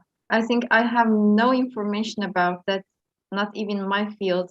I'm sure that it's different in your context, but I just wanted to have an idea about it.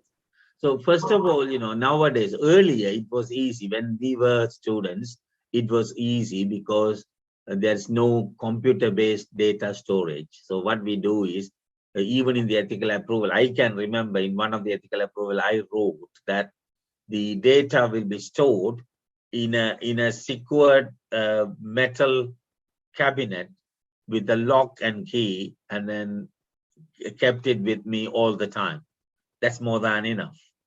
But now we are in the IT, what you call information network world, and we are forced to save our data into computers. So most of the time, everybody get away in the ethical. I review ethics application. Many of the ethic application, they say that the data will be stored in encrypted form. What they are saying is right. I'm not saying it's wrong. Encrypted form for this many years, after which it will be destroyed. But you got a very good question. What is that many years? What is the number? Whether it is 3 years, 4 years, or 5 years. In medicine, is normally 3 to 4 years, because after that, that data become redundant. But in education, probably that data might be useful for reanalysis at a different context, in a comparative context.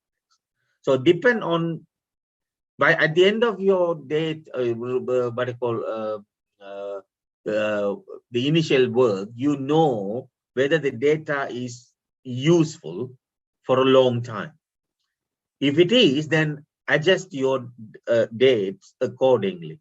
So you just say the maximum I read it is 10 years. Immediately I will ask the question back, why 10 years? As long as you give a plausible answer, why 10 years, they won't reject it. But the plausible answer should be that this data is vital for comparative analysis in a different context, in a different subject area. Therefore, we are keeping it for 10 years. So as long as the justification is there, you can choose. But I have a feeling that in my lifetime, I have seen the data being stored up to 15 years, and that's the maximum. Very, very rare cases up to 15 years. Most of the time in medical research is 3 to 4 years, maximum 5 years. But in psychology and other, especially educational research, then you can keep it. But again, these should be encrypted, and all the names should be removed, and it should be most probably anonymized. We don't like pseudonymization, because pseudonymization means, instead of calling your name giving another name. But in order for the researcher to remember the pseudonym, you will write somewhere else, and then that itself is subject to hacking by people. So we prefer complete anonymization rather than pseudonymization. However, one of my research, we studied the effect of technology enhanced lab in students' learning. Two things I wanted to highlight that. Because of the effect of technology, we compared it with one set of students working in the technology enhanced lab, the other set of students working in the normal lab. But in ethical term, that is wrong. So in order to do that, what we do is, in the application, we said we will do that first, but after finishing our research, we will give that opportunity for the second group to do this technology. So it should be parity.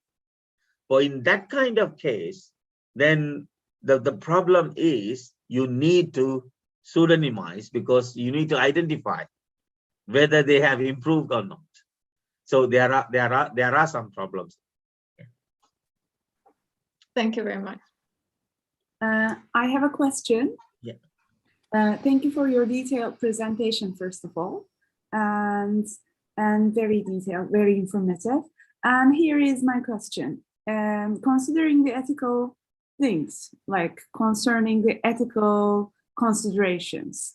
For example, I carry out a research which is a preliminary for diagnosis purposes. Okay, and it's a kind of descriptive study, and I get consent accordingly from the participants. But later on, I try to conduct further study on it. And I would like to compare the results with another group of students or with another group of participants. But the first group doesn't know about it. The consent is only for the descriptive study. What should be done? That's a real good question. I mean, to be honest, it's actually happened to me as well. This is where we need to do, I call it professional wisdom. And you need to develop that professional wisdom. So for example, if you are doing the preliminary study, you need to think about, so how this preliminary study, if successful, what are the other things I might do? And then try to get the ethical approval, including the other things as well. Otherwise, it's difficult. Good example is that I work with human placenta. You know placenta, you know, the baby and the placenta. So my ethical approval, I won't say, I am going to study this protein. I will say, I want to study this protein and all the related pathways of that protein, just in case. Otherwise, I can't use it. As soon as I finish that protein, I got to throw away. So we need to consider the further implications and have a broader perspective to be on the safe side. Yeah, that's the reason I said that. Think about the ethics at the beginning, not just before the application. Okay. So you need to be really proactive and think, okay, if that happens, for example, you know, if you say that I'm going to use this study, this is the preliminary data, but if the data is successful, I'm going to continue that another one, and therefore this data will be used in the other analysis as well. To be on the safe side, if the preliminary is rubbish, you are not going to continue, so you are safe. Okay. But if it is successful, you are going to lose all those valuable data because you haven't got the ethics. Yeah. I mean, I can give you another good example because Salim knows about it, that we used to help people who are actually undergone this problem. You are actually better because you are asking the question before starting. But some of them, they started it and then they are in problem. Good example is, I haven't found an answer, so don't ask me for the answer yet. I need to consult with other colleagues as well, probably including Salim as well. So this lady has collected the tonsils from humans, and it was taken from proper ethics, ethical concern, everything, right? Everything is perfect. Now she wanted to publish the data. Unfortunately, they lost the consent form. The entire consent form is lost. Nobody could find it. Two problems here. Because without the consent form, you can't do it. You can't continue anything. And she got beautiful data. And the second one is, who took it? That means the consent form has got the vulnerability of the names of the people who are involved. So that is the thing. I am there. She's asking every day, Shiva, have you found an answer? I said, no, I haven't. So, I mean, in your case, you are actually, I'm really happy that you are proactively thinking. But these things might happen. That's the reason I'm saying, be careful. When you save something, make sure that computer is not going to be corrupted or something. That's what they lost it. Yeah. And thank you for your answer. I have another question, if you don't mind. Yeah. And so again, So if another friend has a question, they can move on. I can ask my second question. No, it's all right. I got time. As long as you got time, is fine. I think this is 8 o'clock there, isn't it? It is 10 to 8. Okay, we are a department related to education, foreign language education. You already know it. Yeah, I know. Our department is not counted as a science, you know, and it means in a way that our research studies can be qualitative sometimes, which is okay. Yeah. But at the same time, very open for improvisation, like, you know, spontaneous things going on during the interviews. And although we have some structure or semi structures in our minds and protocols while carrying out the interviews, there might be some spontaneous things going on. Yeah, yeah. And how could we make it more ethical, or put it into an ethical framework so that we can be on the safe side? To be honest, you know, today I'm blessed to have this conversation because you are challenging with me very good questions, really good. Yes, you know, it's really good. I enjoy that because our life is learning. Until we die, we learn, right? So this kind of question help us to move forward and help you to move forward as well. So your question is a fantastic concept. That this is what I always say as a joke to my children, that the difference between the human being and a dog is that if the dog is running, say, 5 miles per hour from there to here, all you got to do is you need to calculate and then throw a stone. Instead of throwing that way, you throw this way, the dog will come and meet the stone, and the stone will hit the dog. But you can't do the same thing to the human being because they will stop running, because they see you and they stop running. This is what exactly happens in the qualitative research, because when you ask question, you wanted this, and this answer, but they will give the entirely different answer. So especially if it is interview based, their answer is not even expected answer. But there is a way to come out of it. It's used just to say that this is an interview based study. Therefore, the qualitative analysis will depend on the answers. If you put that sentence there, that will clarify everything. So the spontaneous answer, always remember the human being. I mean, whenever we use, whenever our students do human-related research, I always say that the humans are the most unreliable people, and the most unreliable people is your friend, because he will always say, I will come and take part in your experiment. I live with you anyway, so I can do whenever I can. And he will never ever have a chance to come and do it. He doesn't do it for purpose, but he thinks, he take it for granted. I live with him. I can do this experiment whenever I want to help him, but he will never ever have the chance to do that.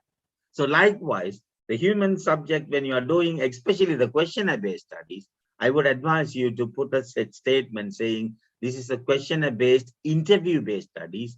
The interview will be recorded and then probably transcribed, and the research analysis and direction will depend on their answers. So then you are safe. And especially this will come under the psychology. So they will accept under the psychology ethics, it is acceptable. And also one other thing I wanted you to be reassured that many European countries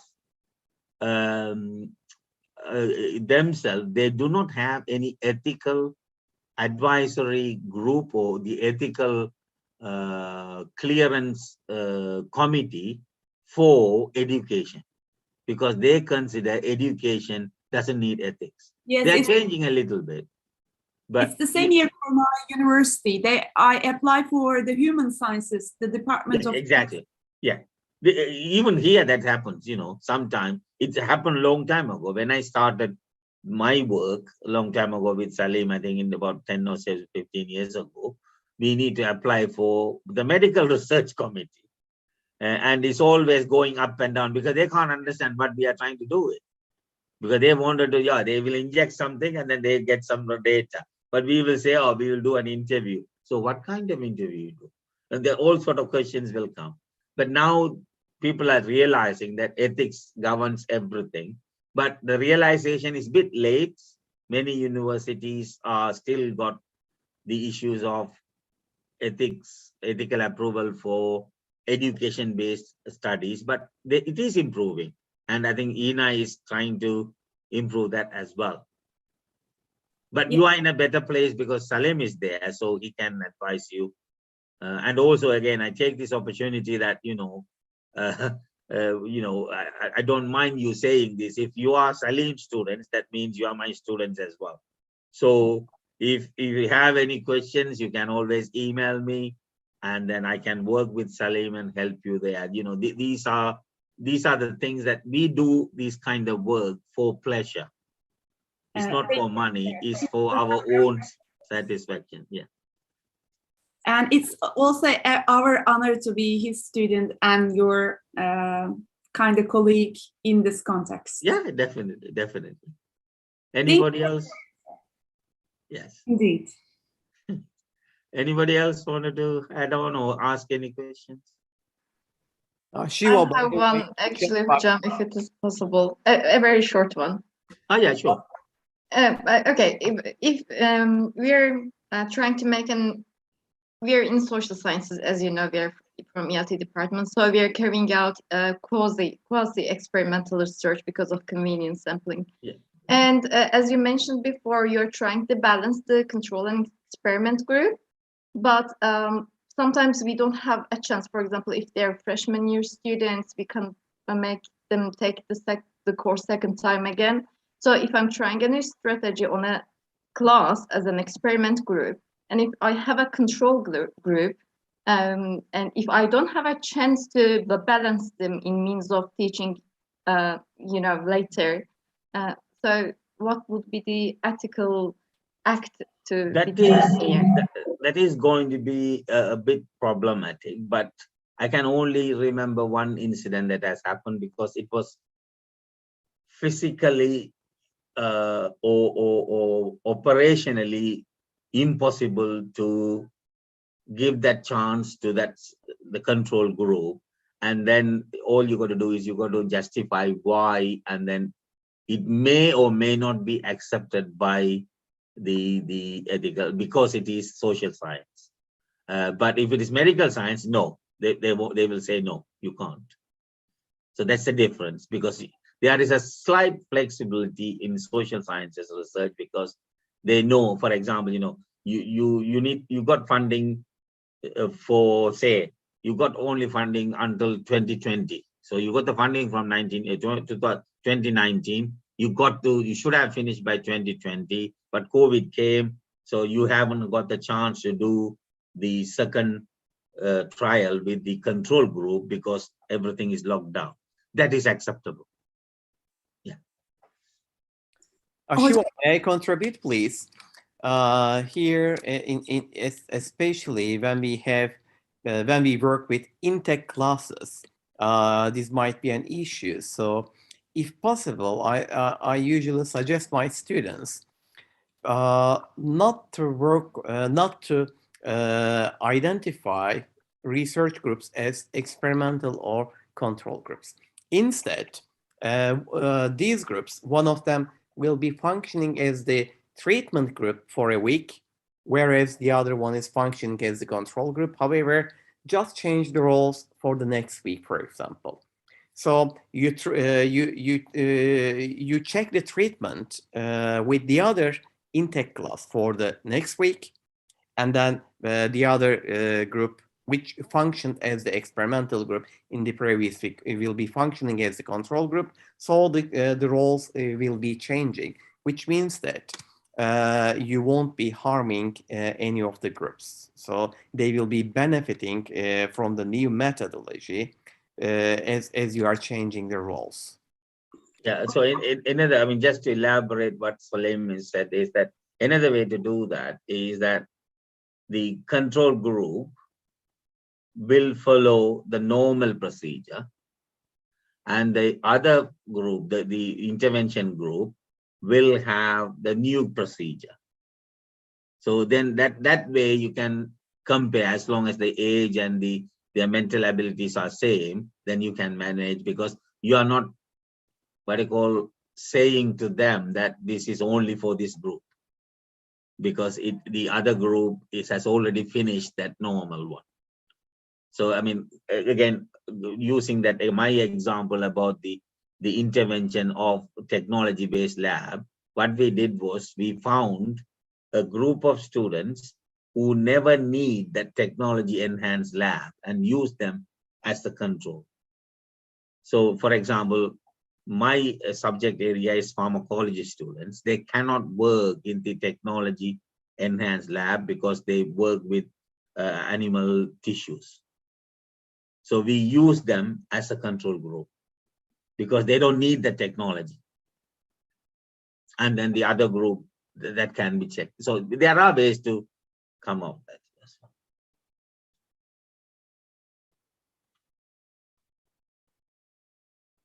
Anything else? I mean, to be honest, today started with a presentation in Ukraine and then finishing in Turkey. But it was a fantastic day, although we started early. By 7 o'clock, we started in Ukraine. And Ukraine was really interesting because it is the first experiment, I'm just telling you as well, for me as well, because this is the first presentation or workshop. There was an interpreter. So every sentence we make, we got to stop.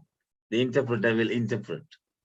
So my videos are gone down the drain because interpreter can't interpret the videos. So luckily I only used 2 videos. So what I did was I stopped the video and then I explained the essence of the video. But that's a good, interesting conversation because they understood. And to be honest, the interpreter was really good. She was perfect. She knows science and she knows the research. And, you know, so there are interpreters, they just interpret language, but she knows scientific language. So that's the reason we were managed to do that. But this is a real, this is the day I would cherish because it's very good interaction with the people. But again, still the floor is open. If anybody wanted to talk or ask any questions in the message, then please, there's one message. Yeah, this is. Actually, I have another question. Yeah, that's fine. Okay, so I know we have some time concerns, but I would like to ask it. So in our context, within the context of experimental research, it is said that one-shot experimental research methods are not very reliable.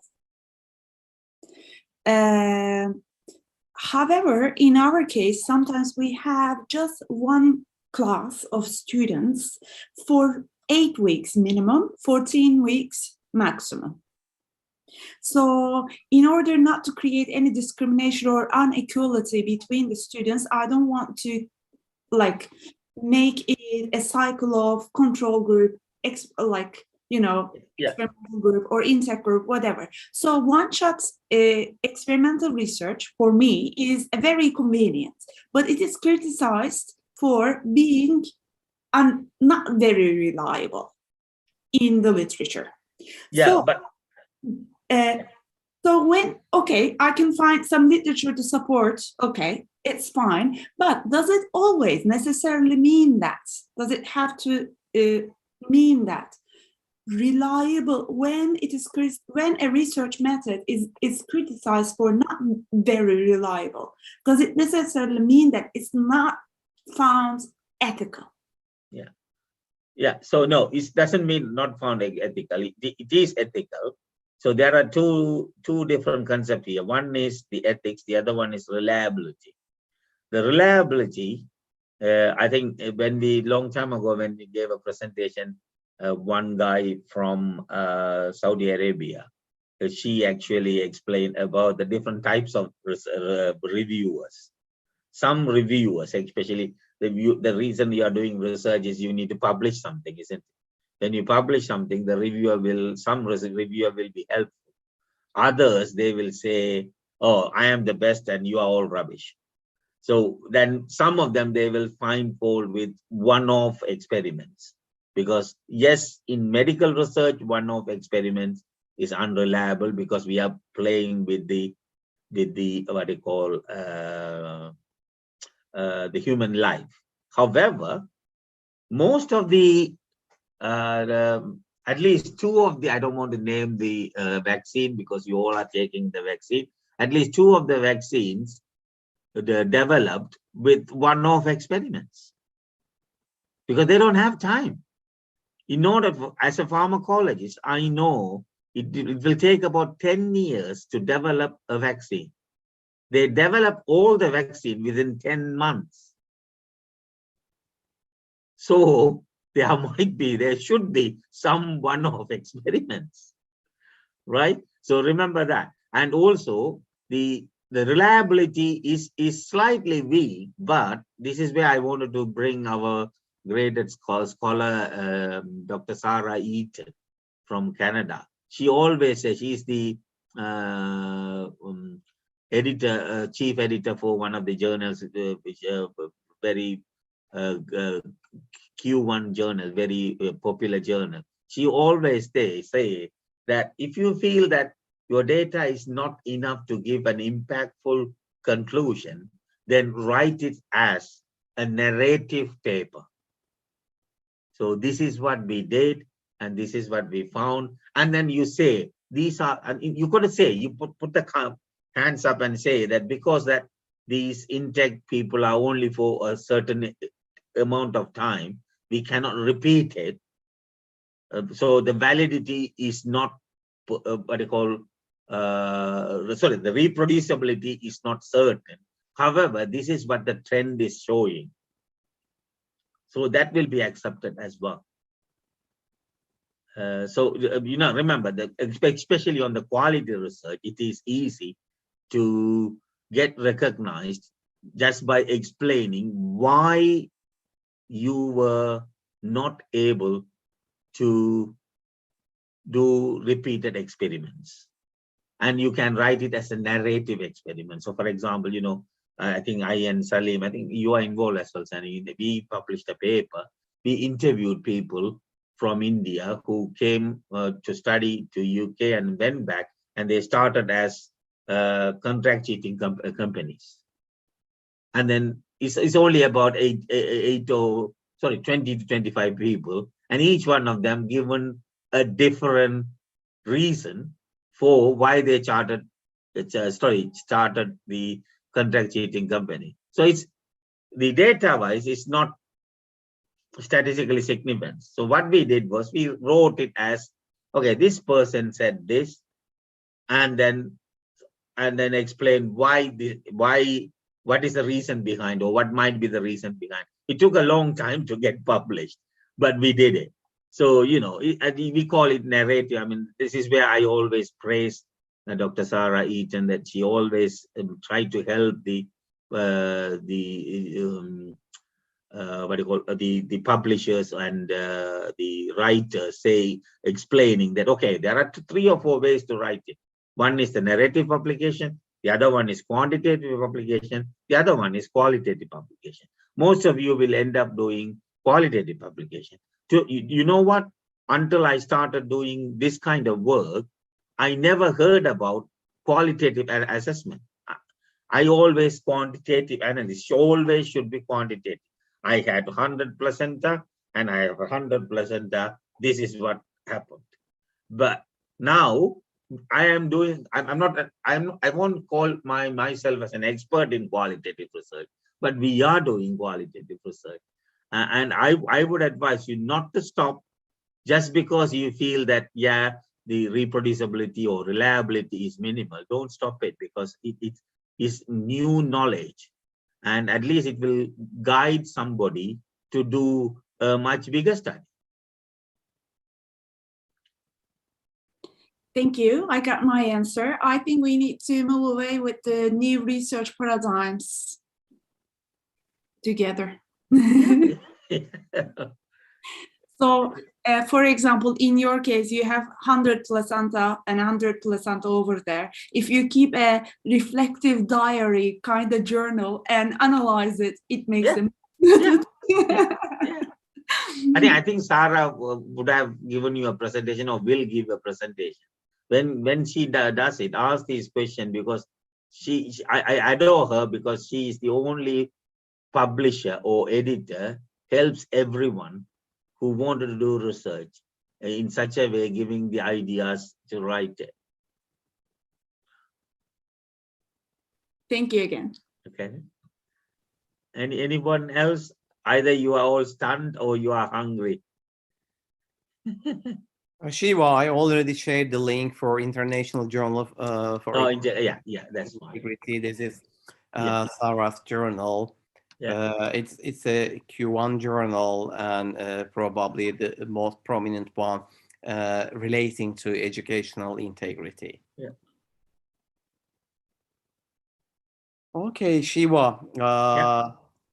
It seems that we are approaching to the end of our session today. It's been an amazing session, another amazing session with you. We'd like to thank you a lot for all your contribution and for responding to our questions with patience. And we learned again quite a lot from you. And thank you for all your support to our department and to our students. It's a pleasure for me, because especially with such an interactive group of students, it is always a pleasure to be involved. And again, we go long way, Salim. And again, as I told you before, if you need any help from my part, I am happy to help you. And then, it's a collaborative effect. And then, to be honest, I am proud and in fact a little bit jealous that you are doing this as a PhD program. I couldn't, because my managerial duties and my scientific research, I couldn't. But in future I might copy you, but I will acknowledge you properly. Thank you, Shiva. So I think it's time for you all to have the dolma. I like the dolma. Okay, when we welcome you again in Turkey, I'm sure some of our students here will cook dolma for you. Thank you. Okay. Okay. Thanks. Thank you. Please take good care. And you. Yeah, and you. See you in another session. Yeah. Okay then. Thanks. Thank you. Okay. Bye-bye. Bye. Bye. Bye.